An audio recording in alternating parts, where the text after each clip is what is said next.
Animal Farm by George Orwell. Chapter 1.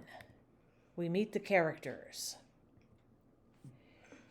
Mr. Jones of the Manor farm had locked the hen houses for the night, but was too drunk to remember to shut the potholes.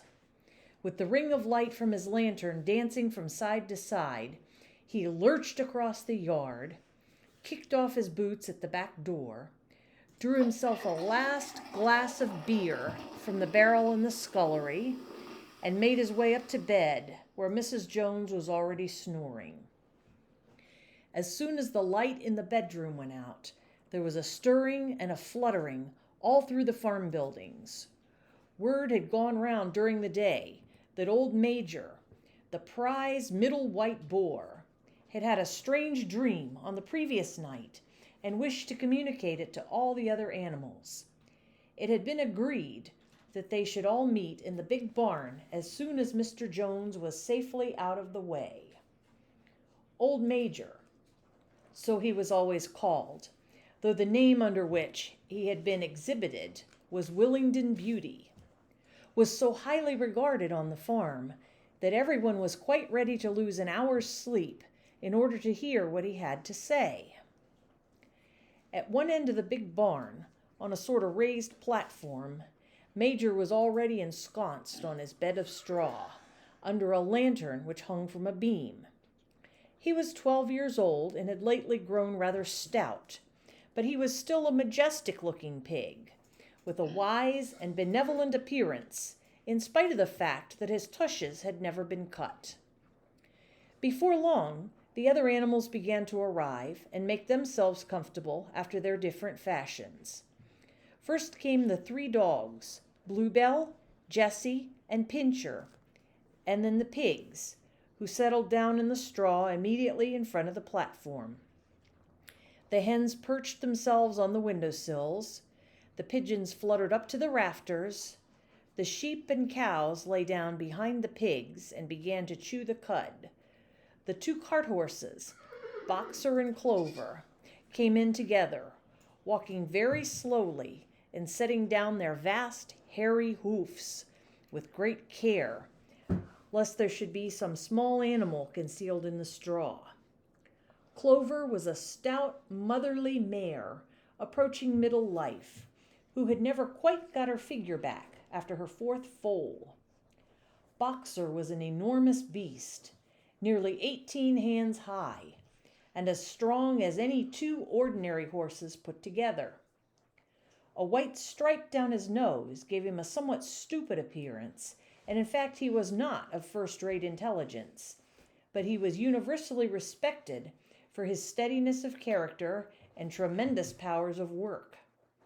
After the horses came Muriel, the white goat, and Benjamin, the donkey.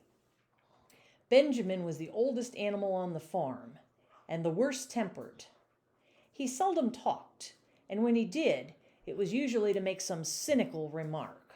For instance, he would say that God had given him a tail to keep the flies off, but that he would sooner have had no tail and no flies. Alone among the animals on the farm, he never laughed. If asked why, he would say that he saw nothing to laugh at. Nevertheless, without openly admitting it, he was devoted to Boxer. The 2 of them usually spent their Sundays together in the small paddock beyond the orchard, grazing side by side and never speaking. The 2 horses had just lain down when a brood of ducklings, which had lost their mother, filed into the barn, cheeping feebly and wandering from side to side to find some place where they would not be trodden on. Clover made a sort of wall around them with her great foreleg, and the ducklings nestled down inside it and promptly fell asleep. At the last moment, Molly, the foolish, pretty white mare who drew Mr. Jones's trap, came mincing daintily in, chewing at a lump of sugar. She took a place near the front and began flirting her white mane, hoping to draw attention to the red ribbons it was plaited with.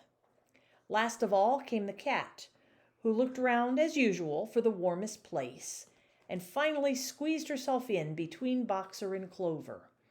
There she purred contentedly throughout Major's speech, without listening to a word of what he was saying. All the animals were now present, except Moses, the tame raven, who slept on a perch behind the back door. When Major saw that they had all made themselves comfortable and were waiting attentively, he cleared his throat and began. Comrades, you have heard already about the strange dream that I had last night. But I will come to the dream later. I have something else to say first. I do not think, comrades, that I shall be with you for many months longer. And before I die, I feel it my duty to pass on to you such wisdom as I have acquired. I have had a long life. I have had much time for thought as I lay alone in my stall. And I think I may say that I understand the nature of life on this earth as well as any animal now living. It is about this that I wish to speak to you. Now, comrades, what is the nature of this life of ours? Let us face it. Our lives are miserable, laborious, and short. We are born, we are given just so much food as will keep the breath in our bodies, and those of us who are capable of it are forced to work to the last atom of our strength. And the very instant that our usefulness has come to an end, we are slaughtered with hideous cruelty. No animal in England knows the meaning of happiness or leisure after he is a year old. No animal in England is free. The life of an animal is misery and slavery. That is the plain truth. But is this simply part of the order of nature? Is it because this land of ours is so poor that it cannot afford a decent life to those who dwell upon it? No, comrades, 1,000 times no. The soil of England is fertile. Its climate is good. It is capable of affording food in abundance to an enormously greater number of animals than now inhabited. This single farm of ours would support 12 horses, 20 cows, hundreds of sheep, and all of them living in a comfort and a dignity that are now almost beyond our imagining. Why then do we continue in this miserable condition? Because nearly the whole of the produce of our labor is stolen from us by human beings. There, comrades, is the answer to all our problems. It is summed up in a single word: man. Man is the only real enemy we have. Remove man from the scene, and the root cause of hunger and overwork is abolished forever. Man is the only creature that consumes without producing. He does not give milk. He does not lay eggs. He is too weak to pull the plow. He cannot run fast enough to catch rabbits. Yet he is lord of all the animals. He sets them to work. He gives back to them the bare minimum that will prevent them from starving, and the rest he keeps for himself. Our labor tills the soil. Our dung fertilizes it, and yet there is not one of us that owns more than his bare skin. You cows that I see before me, how many thousands of gallons of milk have you given during this last year? And what has happened to that milk, which should have been breeding up sturdy calves? Every drop of it has gone down the throats of our enemies. And you hens, how many eggs have you laid in this last year? And how many of those eggs ever hatched into chickens? The rest have all gone to market to bring in money for Jones and his men. And you, Clover, where are those 4 foals you bore, which should have been the support and pleasure of your old age? Each was sold at a year old. You will never see a one of them again. In return for your 4 confinements and all your labor in the fields, what have you ever had except your bare rations and a stall? And even the miserable lives we lead are not allowed to reach their natural span. For myself, I do not grumble, for I am one of the lucky ones. I am 12 years old and have had over 400 children, Such is the natural life of a pig. But no animal escapes the cruel knife in the end. You young porkers who are sitting in front of me, every one of you will scream your lives out at the block within a year. To that horror we all must come. Cows, pigs, hens, sheep, everyone. Even the horses and the dogs have no better fate. You, boxer, the very day that those great muscles of yours lose their power, Jones will sell you to the knacker, who will cut your throat and boil you down for the foxhounds. As for the dogs, when they grow old and toothless, Jones ties a brick around their necks and drowns them in the nearest pond. Is it not crystal clear then, comrades, that all of the evils of this life of ours spring from the tyranny of human beings? Only get rid of man, and the produce of our labor would be our own. Almost overnight we could become rich and free. What then must we do? Why, work night and day, body and soul, for the overthrow of the human race. That is my message to you, comrades. Rebellion. I do not know when that rebellion will come. It might be in a week or in 100 years. But I know, as surely as I see this straw beneath my feet, that sooner or later justice will be done. Fix your eyes on that, comrades, throughout the short remainder of your lives. And above all, pass on this message of mine to those who come after you, so that future generations shall carry on the struggle until it is victorious. And remember, comrades, your resolution must never falter. No argument must lead you astray. Never listen when they tell you that man and the animals have a common interest, that the prosperity of the one is the prosperity of the others. It is all lies. Man serves the interest of no creature except himself. And among us animals, let there be perfect unity, perfect comradeship in the struggle. All men are enemies. All animals are comrades. At this moment, there was a tremendous uproar. While Major was speaking, 4 large rats had crept out of their holes and were sitting on their hindquarters, listening to him. The dogs had suddenly caught sight of them, and it was only by a swift dash for their holes that the rats saved their lives. Major raised his trotter for silence. Comrades, he said, here is a point that must be settled. The wild creatures, such as rats and rabbits, are they our friends or our enemies? Let us put it to the vote. I propose this question to the meeting. Are rats comrades? The vote was taken at once, and it was agreed by an overwhelming majority that rats were comrades. There were only 4 dissensions, the 3 dogs and the cat, who was afterwards discovered to have voted on both sides. Major continued, I have little more to say.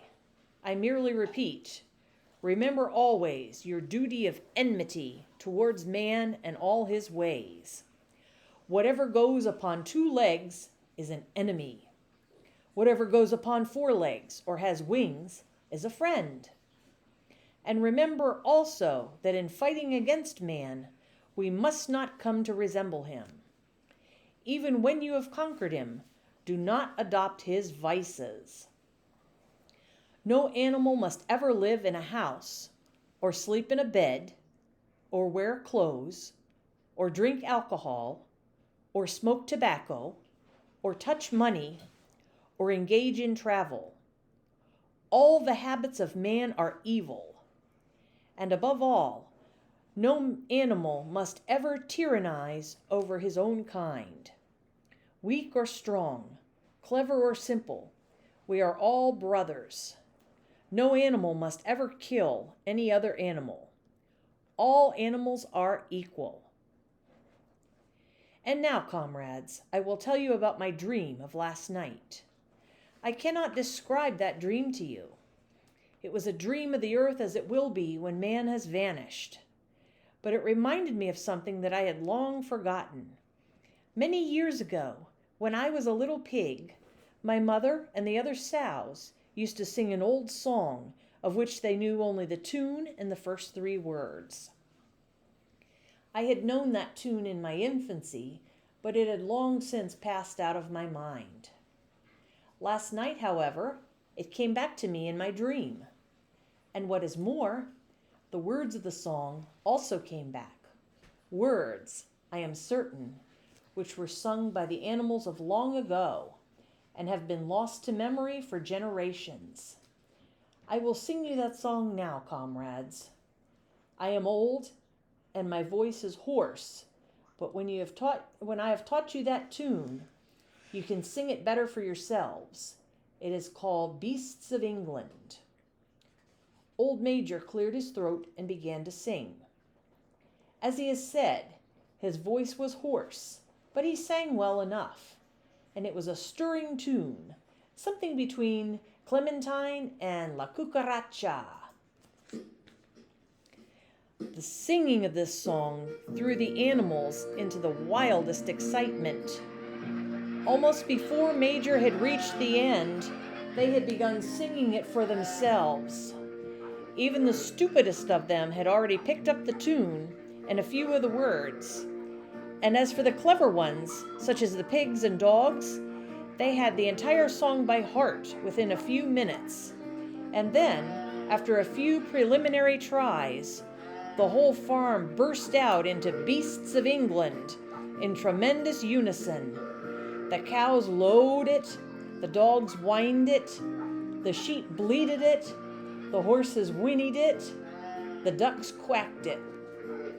They were so delighted with the song that they sang it right through 5 times in succession, and might have continued singing it all night if they had not been interrupted. Unfortunately, the uproar woke Mr. Jones, who sprang out of bed, feeling sure that there was a fox in the yard. He seized the gun, which always stood in a corner of his bedroom, and let fly a charge of number 6 shot into the darkness. The pellets buried themselves in the wall of the barn, and the meeting broke up hurriedly. Everyone fled to his own sleeping place. The birds jumped onto their perches, the animals settled down in the straw, and the whole farm was asleep in a moment.